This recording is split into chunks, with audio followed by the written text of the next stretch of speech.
por que eu não gosto de utilizar capacitor para cortar a frequência de falante de porta. Hoje aqui no canal Up Motors a gente vai falar sobre esse assunto aí, que é a questão de tirar o grave dos falantes de porta. Por que eu não gosto de usar o capacitor e quais os métodos que eu utilizo para fazer isso e deixar os falantes de porta tocando redondinho aí, sem aquele grave chato que fica com aquele som esquisito aí dentro do carro, tá? Bom, eu sou o Fábio Fiorese, professor do curso de instalação de som aqui da Up Motors e apaixonado por carros desde criança. Se você curte esse assunto tanto quanto eu, pode ficar à vontade para me acompanhar por aqui mesmo, onde toda semana eu vou estar postando vídeos sobre instalação de som, autoelétrica e administração de oficina. Conhece alguém que curte esse conteúdo?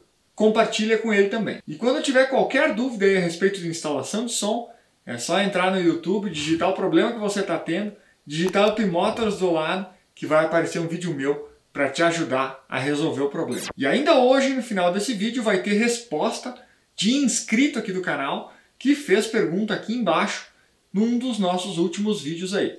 E se você quer ter a sua pergunta respondida num dos próximos vídeos, é só comentar aqui embaixo.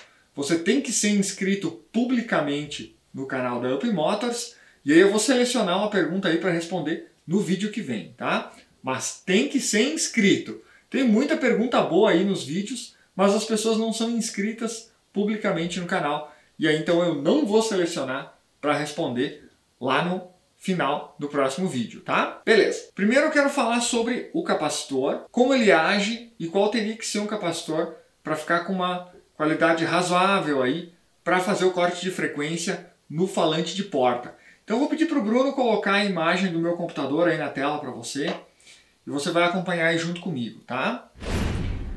Bom, eu coloquei aqui a tabela dos cortes de frequência mais utilizados assim para som automotivo, tá? E que é possível utilizar para som automotivo.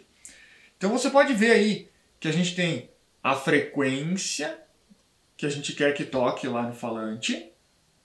A gente tem a capacitância, né? No caso que é quantos farad vai ter o capacitor, 800 microfarad, 400, 300 e assim por diante, né? E a gente tem aqui também a impedância, tá? Porque um capacitor para um alto-falante 8 ohms, ele tem que ter uma capacitância para fazer tal corte de frequência. E um alto-falante de 4 ohms, ele precisa de outro capacitor para fazer o mesmo corte de frequência. Vou usar um exemplo aqui, tá? Se a gente utilizar um capacitor de 47 microfarad, que é o capacitor que se usa em drive de corneta, a gente vem na tabela aqui, ó, 8 ohms, porque um drive de corneta tem 8 ohms. Então eu desço aqui até os 50, tá? Não tem o número preciso, porque a tabela é em números redondos, ou de 5 em 5, né? E os capacitores, eles têm valores salteados, então não tem capacitor de 50 microfarad, tem de 47. Então é bem aproximado aqui, né?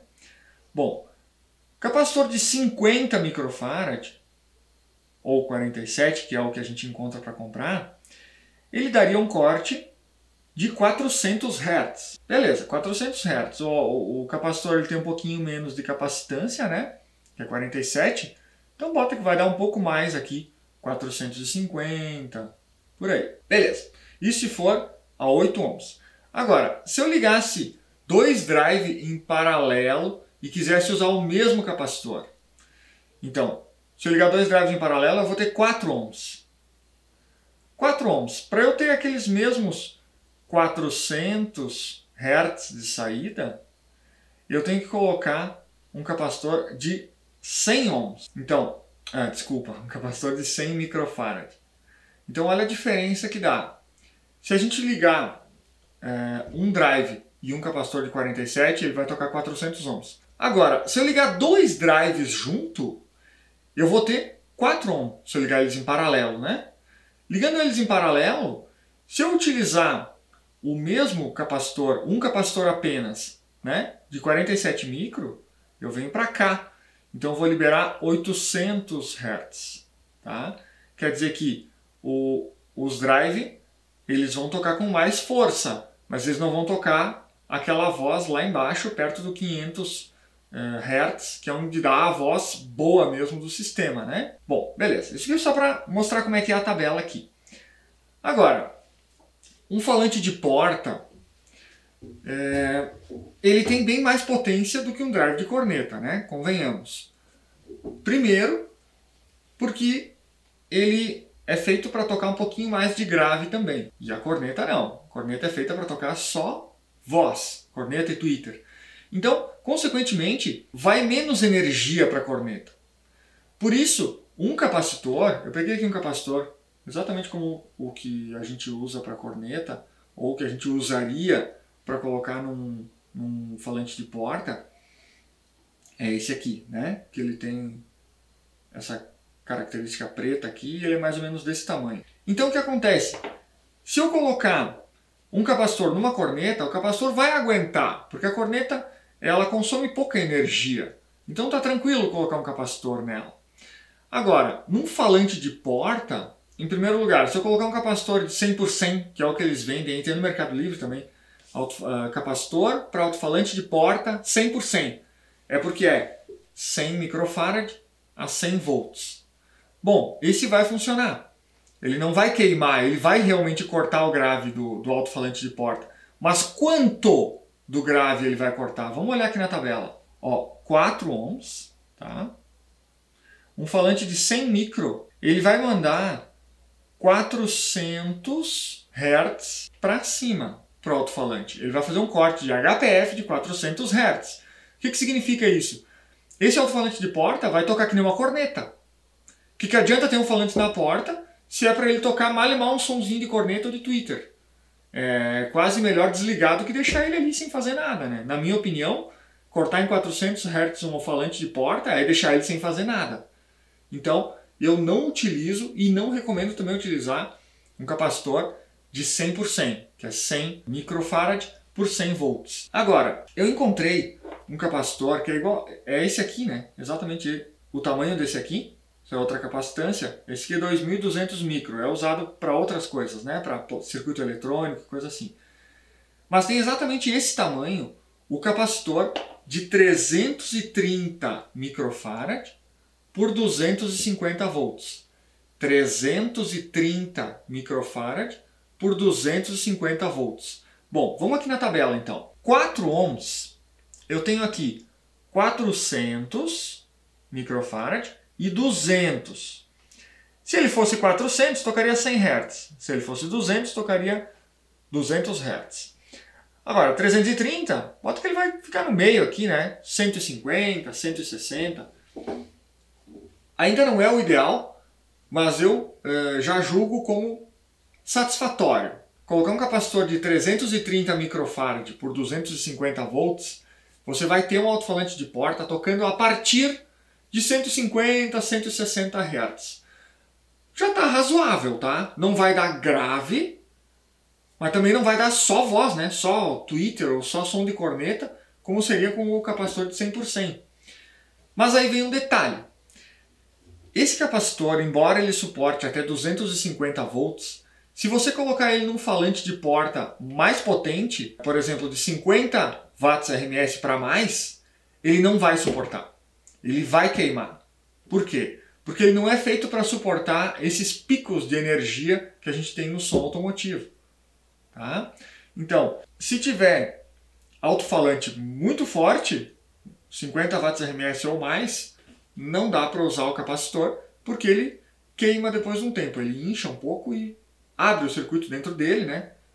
Aqui, para ligar um capacitor, a gente liga o fio do rádio ou do amplificador, vem aqui e daqui sai e vai para o falante. Em qualquer um dos dois fios do alto-falante funciona do mesmo jeito.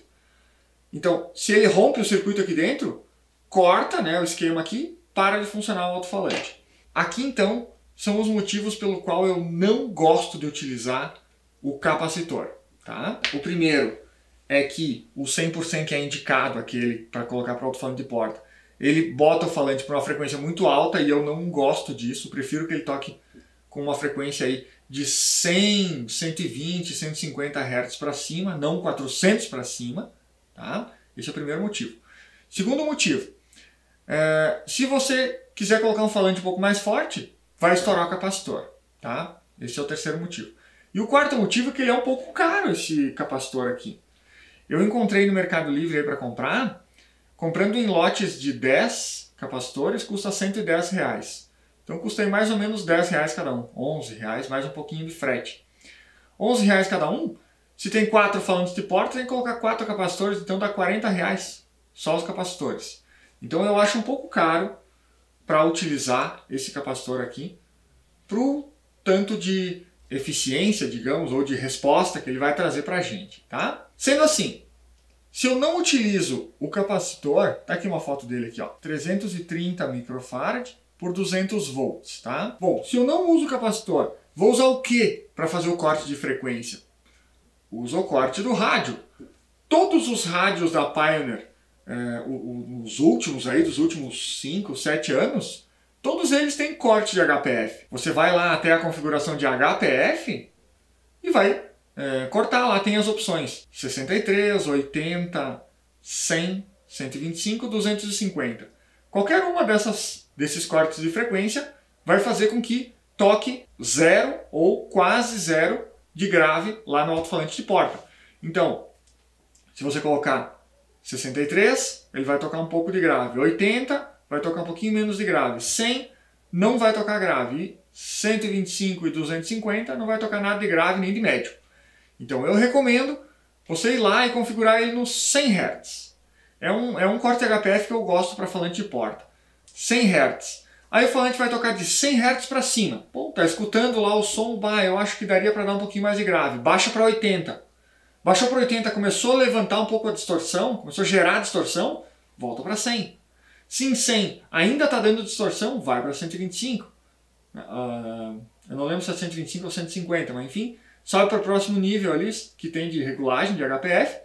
E aí você vai conseguindo jogar aí com essa regulagem fina para fazer com que o som tenha um grave razoável nos falantes de porta, sem gerar distorção. Essa acaba sendo mais uma vantagem, até se a gente fosse ver, que é o fato de ter esse ajuste fino.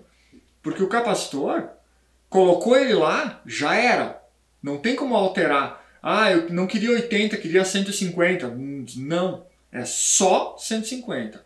Não tem como regular com o capacitor. No rádio não, né? Vai lá, regula, nível por nível, até chegar no melhor desempenho que o alto-falante consegue ali na porta. Tá? Bom, essa é uma maneira, né? Habilitando o HPF do rádio. Lembrando que se você tem uma caixa de subwoofer no porta-malas e ligar o rádio na saída de subwoofer, o HPF não conta para a saída de subwoofer. Tá? Então, se o rádio Pioneer que você tem aí tem 6 saídas RCA, então ele tem 4 para falante de porta e 2 para subwoofer. Aí se você ligar o RCA na saída de sub do rádio e ligar lá no amplificador, quando fizer um corte HPF no rádio, não vai cortar também o grave do falante subwoofer. Agora, se você tem um rádio Pioneer com apenas 2 saídas RCA, aí quando habilitar o HPF, vai cortar o grave da saída de sub também.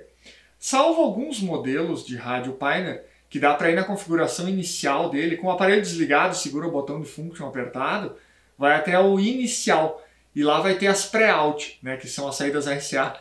Lá, se você deixar ela configurada para sub, quando você configurar o HPF no rádio, não vai cortar a frequência baixa da saída RCA. Também dá para fazer um esquema assim para continuar o som grave lá atrás e cortar o grave dos falantes de porta, tá? Bom, e a última opção é colocar um amplificador, ainda que seja fraquinho, pode ser 4 canais de 100 watts, ou 4 canais até menos de 100 watts, né? E você regula ele lá para HPF.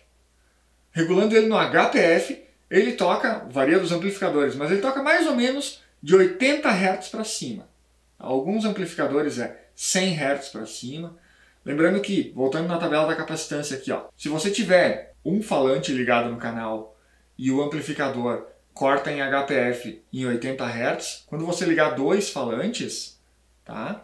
Com a mesma capacitância, você sobe a frequência. Então liga 2 falantes num canal só, ele vai cortar uma frequência um pouco mais alta. Isso é uma coisa que pode ajudar aí também para quando você for fazer o projeto aí, né, de colocar um amplificador para cortar a frequência dos falantes de porta. Liga dois juntos, vai tocar uma frequência um pouco mais alta, além de tocar menos potência para o alto-falante. Claro que vai perder o rendimento, né? Vai perder aquele grave nas portas. Mas é uma opção aí, se você optar por fazer isso aí, vai ter mais segurança nos falantes, né? Bom, espero que tenha ficado claro então por que eu não uso os capacitores. Agora é o seguinte, vamos responder a pergunta do colega agora, inscrito publicamente aqui no canal, que fez a pergunta aí no nosso último vídeo, tá? Deixa eu passar para frente aqui, ó. A pergunta dele foi lá no nosso vídeo, alto-falante invertido usa caixa diferente? É um vídeo que eu fiz só para falar sobre uma caixa que tem um falante na posição normal. Se eu quiser colocar ele invertido, o que acontece, né, com a caixa? Que tipo de resposta ela vai dar de diferente? E se eu posso fazer isso, com que tipos de falante eu posso fazer isso, tá? Se você não viu esse vídeo ainda, pode ficar à vontade para ver. É o vídeo de quarta-feira da semana passada. Bom, quem fez a pergunta aqui foi o Marcelo Gonçalves Ferraz, inscrito publicamente no canal aqui, ó. Boa tarde, amigo. Você poderia me ajudar em um assunto? Tem uma caixa que usa bateria e essa bateria acabou o tempo de vida útil e está cara uma nova. Existe uma fonte e como eu faço para funcionar sem essa bateria? Desde já agradeço. Bom, se tu tem uma caixa de som, né, Marcelo? Tem uma caixa de som que toca com uma bateria, então essa bateria é a fonte primária de energia. Agora, se você quer tocar essa caixa de som sem bateria, só com a fonte, pelo que eu entendi aqui, né, é uma fonte ligada na energia elétrica, né, fora do carro, então você vai precisar de uma fonte que comporta a potência dos equipamentos que você tem aí. Então, você vai ver lá, ele não fala nem a potência nem do amplificador, nem dos falantes. Mas você vai fazer o seguinte, vai somar a potência dos falantes e das cornetas, tá? E depois vai avaliar a potência do amplificador. Bom, se o amplificador é 400 RMS, então ele nunca vai conseguir tocar mais de 400 RMS. Então, você vai dimensionar uma fonte de no mínimo 40 watts, tá? Agora, se o amplificador tem lá 1000 RMS e a soma dos teus falantes dá 400 RMS, pode ser uma fonte de 40 watts também. Agora, se o amplificador é 1000 RMS e os falantes somam lá 1000 RMS também, aí vai precisar uma fonte de 100 watts.